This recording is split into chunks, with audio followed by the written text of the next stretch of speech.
Hello, TIs. I got some great messages for you.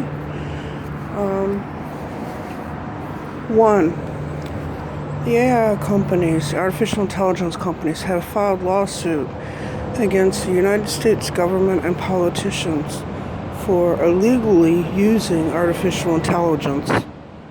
So, it is in the Southern California district. I will put up the docket number. Second thing is, with artificial intelligence, you as a victim can go and have that, notify your lawyer first, don't just do it on your own, can have it extracted.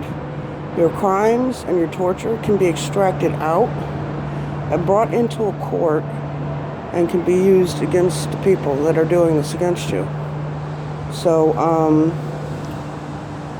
like I said, shit's really blowing apart.